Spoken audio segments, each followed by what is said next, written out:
ನಮಸ್ಕಾರ ವೀಕ್ಷಕರೇ, ಪಾಕಾಸ್ತ್ರ ಚಾನಲಿಗೆ ಸ್ವಾಗತ.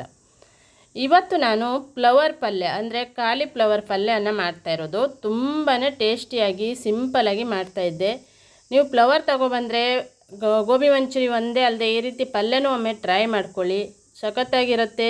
ಚಪಾತಿಗೆ, ರೋಟಿಗೆ ಮತ್ತು ನಾವು ಇದನ್ನು ಸೈಡ್ ಡಿಶ್ ಆಗಿನೂ ತಿನ್ಬೋದು. ಸಖತ್ತಾಗೇ ಇರುತ್ತೆ. ಟೇಸ್ಟ್ ಅಂತೂ ಹೇಳೋದೇ ಬೇಡ. ಒಮ್ಮೆ ಈ ರೀತಿ ಟ್ರೈ ಮಾಡಿ, ತುಂಬಾ ರುಚಿ ಕೊಡುತ್ತೆ. ವಿಡಿಯೋವನ್ನು ಪೂರ್ತಿಯಾಗಿ ನೋಡಿ, ಹಾಗೆ ಇನ್ನೊಬ್ಬರಿಗೂ ಶೇರ್ ಮಾಡಿ, ಲೈಕ್ ಮಾಡಿ, ಸಪೋರ್ಟ್ ಮಾಡಿ.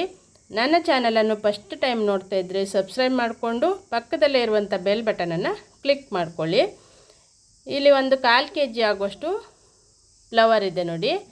ಇದನ್ನೀಗ ಚೆನ್ನಾಗಿ ಬಿಡಿಸ್ಕೊಂಡು ಅದನ್ನು ಉಪ್ಪು ನೀರಲ್ಲೇ ಹಾಕಿಡ್ತೇನೆ. ಸ್ವಲ್ಪ ಬೆಚ್ಚಗೆ ನೀರು ಮಾಡಿಕೊಂಡು ಉಪ್ಪು ಮತ್ತು ಅರಿಶಿಣದ ಪುಡಿ ಹಾಕಿ ಅದನ್ನು ಕಟ್ ಮಾಡಿಬಿಟ್ಟು ಉಪ್ಪು ನೀರಲ್ಲಿ ಹಾಕಿ ಇಟ್ಕೊಳ್ತೇನೆ. ನಾನೀಗ ಈ ರೀತಿ ಸಣ್ಣ ಸಣ್ಣದಾಗಿ ಕಟ್ ಮಾಡಿ ಇಟ್ಕೊಂಡಿದ್ದೆ.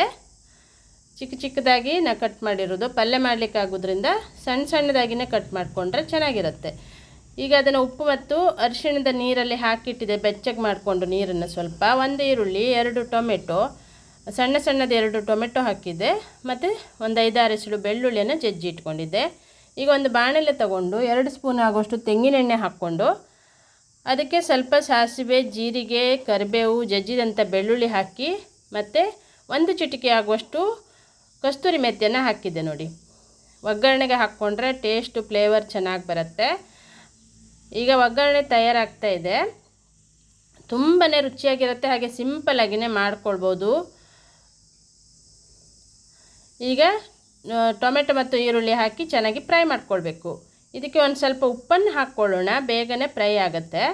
ಆನಂತರ ಮತ್ತೆ ನೋಡಿಕೊಂಡು ಹಾಕ್ಕೊಳ್ಬೋದು. 1 ಚಿಟಿಕೆ ಆಗೋಷ್ಟು ಅರಿಶಿಣದ ಹುಡಿ ಹಾಕ್ಕೊಳ್ತೇನೆ.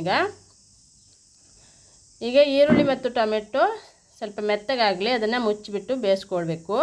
ಈಗ ಈರುಳ್ಳಿ ಟೊಮೆಟೊವನ್ನು 1 ನಿಮಿಷ ಮುಚ್ಚಿಬಿಟ್ಟು ಬೇಯಿಸ್ಕೊಂಡಿದ್ದೆ. ಚೆನ್ನಾಗಿ ಮೆತ್ತಗಾಗಿದೆ.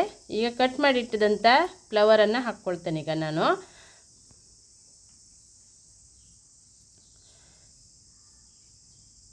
ಇದು 1-2 ಸಲ ವಾಶ್ ಮಾಡ್ಕೊಳ್ಬೇಕು ನೀರನ್ನು. ನಾನು ಬಿಸಿ ನೀರಲ್ಲಿ ಉಪ್ಪು ಮತ್ತು ಅರಿಶಿಣದ ಪುಡಿ ಹಾಕಿ ಅದನ್ನು ಒಂದು ಅರ್ಧ ಗಂಟೆ ಹಾಕಿಟ್ಟಿದ್ದೆ. ನಂತರ ಮತ್ತೆ ವಾಶ್ ಮಾಡಿಕೊಂಡು ಅದನ್ನು ಈಗ ಹಾಕ್ತಾ ಇರೋದಿಲ್ಲ. ಹಾಕ್ಬಿಟ್ಟು ಚೆನ್ನಾಗಿ ಇದನ್ನು ಮಿಕ್ಸ್ ಮಾಡ್ಕೊಳ್ಬೇಕು. 1-2 ಸ್ಪೂನ್ ಆಗುವಷ್ಟು ಹಸಿ ತೆಂಗಿನಕಾಯಿ ತುರಿಯನ್ನು ಹಾಕ್ಕೊಳ್ತಾ ಇದ್ದೆ ನೋಡಿ.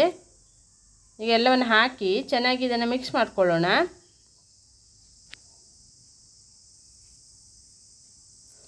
ಸ್ವಲ್ಪ ನೀರನ್ನು ಆ್ಯಡ್ ಮಾಡ್ಕೊಳ್ತಾ ಇದ್ದೆ ನಾನು. ನೀರು ಆ್ಯಡ್ ಮಾಡಿಬಿಟ್ಟು ಇದನ್ನು ಮುಚ್ಚಿ ಬೇಯಿಸ್ಕೊಳ್ಬೇಕೀಗ. ಒಂದು 5 ನಿಮಿಷದಲ್ಲಿ ಬೆಂದುಬಿಡುತ್ತೆ. 5 ನಿಮಿಷ ಬೇಯಿಸ್ಕೊಂಡ್ರೆ ಕರೆಕ್ಟಾಗಿ. ನೀರೆಲ್ಲ ಕಡಿಮೆ ಆಗಿದೆ. ಈಗ ಇದು ಬೆಂದಿದೆ ಕೂಡ. ಬೇಗನೆ ಬೇಯುತ್ತೆ. ಅದೇನು ಟೈಮು ತಗೊಳ್ಳಲ್ಲ. ಸಣ್ಣದಾಗಿ ಕಟ್ ಮಾಡೋದ್ರಿಂದ ಬೇಗನೆ ಬೆಂದುಬಿಡುತ್ತೆ. ಈಗ ಇದು ಬೆಂದಿದೆ ನೋಡಿ. ನೀರು ಸ್ವಲ್ಪ ಕಡಿಮೆ ಆಗಿದೆ. ನಾವು 1 ಸ್ಪೂನ್ ಆಗುವಷ್ಟು ಗರಂ ಮಸಾಲೆ ಹುಡಿಯನ್ನು ಹಾಕ್ತಾ ಇರೋದು. ಆನಂತರ ಮನೆಯಲ್ಲಿ ಮಾಡಿರುವಂಥ ಖಾರದ ಪುಡಿ ಇದು. ನೀವು ಯಾವುದೇ ಖಾರದ ಪುಡಿಯನ್ನು ಹಾಕ್ಕೊಳ್ಬೋದು. ಹಾಕಿಬಿಟ್ಟು ಇದನ್ನು ನಿಮ್ಮ ರುಚಿಗೆ ಅನುಗುಣಕ್ಕೆ ತಕ್ಕಂತೆ ನೋಡಿಕೊಂಡು ಹಾಕ್ಕೊಳ್ಳಿ. ಅದೇ ಥರ ಉಪ್ಪನ್ನು ಕೂಡ ಹಾಕ್ತಾಯಿದ್ದೆ. ಅದು ಕೂಡ ನೋಡಿಕೊಂಡು ರುಚಿಗೆ ಅನುಗುಣಕ್ಕೆ ತಕ್ಕಂತೆ ಹಾಕ್ಕೊಳ್ಬೇಕು. ಆವಾಗ ಸ್ವಲ್ಪ ಹಾಕಿದೆ, ನೋಡಿಕೊಂಡು ಹಾಕ್ಕೊಳ್ಬೋದು.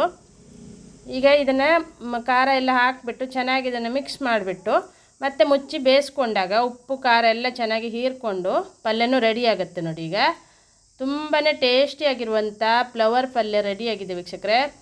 ಕೊನೆಯಲ್ಲಿ ನಾನು ಕೊತ್ತಂಬರಿ ಸೊಪ್ಪನ್ನು ಕಟ್ ಮಾಡಿ ಹಾಕ್ತಾ ಇರೋದು. ಹಾಕ್ಬಿಟ್ಟು ಸ್ಟವನ್ನು ಆಫ್ ಮಾಡ್ಕೊಳ್ತೇನೆ. ಈಗ ಫ್ಲವರ್ ಪಲ್ಯ ಸಿಂಪಲ್ಲಾಗಿ ಟೇಸ್ಟಿಯಾಗಿ ಸಖತ್ತಾಗಿ ಬಂದಿದೆ. ನೀವು ಒಮ್ಮೆ ಟ್ರೈ ಮಾಡಿ. ಹಾಗೆ ಕಮೆಂಟ್ ಬಾಕ್ಸಲ್ಲಿ ಕಮೆಂಟನ್ನು ಬರ್ತಿಸಿ. ಇದೇ ಥರ ನನ್ನ ಹೊಸ ರುಚಿಗಾಗಿ ನನ್ನ ಚಾನಲನ್ನು ಸಬ್ಸ್ಕ್ರೈಬ್ ಮಾಡಿಕೊಂಡು ಪಕ್ಕದಲ್ಲಿರುವಂಥ ಬೆಲ್ ಬಟನನ್ನು ಕ್ಲಿಕ್ ಮಾಡಿದರೆ ಯಾವುದೇ ರೆಸಿಪಿಯನ್ನು ನಾನು ಅಪ್ಲೋಡ್ ಮಾಡಿದಾಗ